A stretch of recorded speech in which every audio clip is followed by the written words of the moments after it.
Bonjour à tous et bienvenue sur Let's French. Aujourd'hui, comme promis la semaine passée, on revient à des cours de français un peu plus traditionnels et à de la grammaire, plutôt de la conjugaison. Dans ce cas-là, ça fait très longtemps qu'on n'a pas vu de temps ensemble.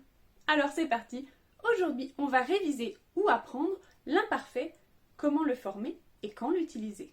Première chose à mentionner, l'imparfait est un temps du passé, d'accord ? C'est un temps de l'indicatif qui se réfère au passé. Comment est-ce qu'on va former l'imparfait ? C'est assez facile si vous connaissez votre présent de l'indicatif par cœur, d'accord ?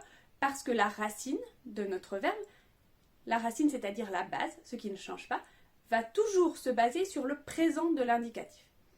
Donc, si vous ne connaissez pas le présent, ça va être un petit peu compliqué. Alors, comment on fait ? On va prendre la racine du verbe conjugué au présent à la première personne du pluriel. Avec nous, ok ? On prend le verbe avec nous, on retire le ONS, ok ? Et à la place de ce ONS, on va mettre les terminaisons de l'imparfait tout simplement. Donc, ces terminaisons, quelles sont-elles ? On a pour je AIS, pour tu AIS, pour nous AIT, pour vous IONS, n'oubliez pas le I, pour vous IEZ et pour il ou elle au pluriel AIENT. Ok ? Pour la prononciation, les trois premières personnes et la dernière se prononcent exactement pareil. Et. Ok ? On ouvre la bouche. Et. D'accord ? Pour prendre plusieurs exemples, le verbe danser. Au présent de l'indicatif, on a nous dansons. Je retire le ONS, je dansais. Ok ? Tu dansais, il dansait, nous dansions, vous dansiez, il dansait. D'accord ? La racine ne change jamais, c'est la même pour toutes les personnes de l'imparfait. Deuxième exemple, le verbe finir, qui appartient au deuxième groupe. Nous finissons, donc à l'imparfait, je finissais. Troisième verbe, le verbe dormir. Au présent, nous dormons, à l'imparfait, je dormais. Est-ce que c'est difficile ? Bah non, si on connaît son présent, c'est très facile. Et en plus, alléluia, il n'y a qu'un seul irrégulier qui est, évidemment, aucun suspense, le verbe être. D'accord ? Le verbe être, la racine est et, E-T. Donc j'étais, tu étais, il était, nous étions, vous étiez, ils étaient. Ok ?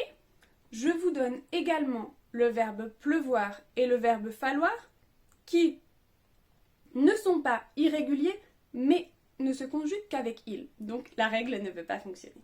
Avec falloir, il fallait et avec pleuvoir, il pleuvait. D'accord ? Deuxième chose, pour ce qui est de l'imparfait. Quand va-t-on l'utiliser ? Alors, si vous êtes hispanophone, te voy a hablar en español. Si eres hispanófono, no te compliques la vida. Son exactamente los mismos casos que en español, ¿ok? Así que si en español vas a usar un imperfecto hablando en pasado, en francés también.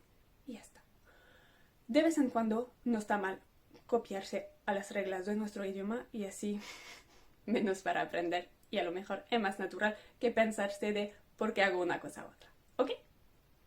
Bon, pour ceux qui ne parleraient pas espagnol, mini résumé, je leur ai dit de ne pas se compliquer la vie parce que la règle est la même en espagnol et en français. Qu'ils en profitent. Mais pour ceux qui ne seraient pas hispanophones, quand va-t-on utiliser l'imparfait ? On va l'utiliser tout simplement pour décrire, que ce soit une situation en cours, une habitude, quelque chose qu'on faisait dans le passé, d'accord ? Et qu'on ne fait plus actuellement, d'accord ? Et donc en opposition avec le passé composé qui lui décrit un fait ponctuel, rapide, d'accord ? Par exemple, quand j'étais petite, j'allais à l'école à côté de chez moi, d'accord ? Ou j'étais en train de me brosser les dents quand le facteur a sonné, d'accord ? C'est une action en cours, on décrit ce qui se passe, donc même si l'action est relativement courte, c'est une description, on va utiliser l'imparfait. On décrit une habitude dans le passé, on utilise l'imparfait, tout simplement. Ok ? Comme la semaine passée, je vous laisse juste ici un petit résumé pensez à faire un screenshot, ça ne coûte rien et ça vous permettra de réviser beaucoup plus facilement.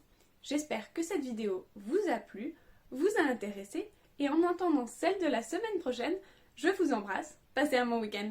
Ciao!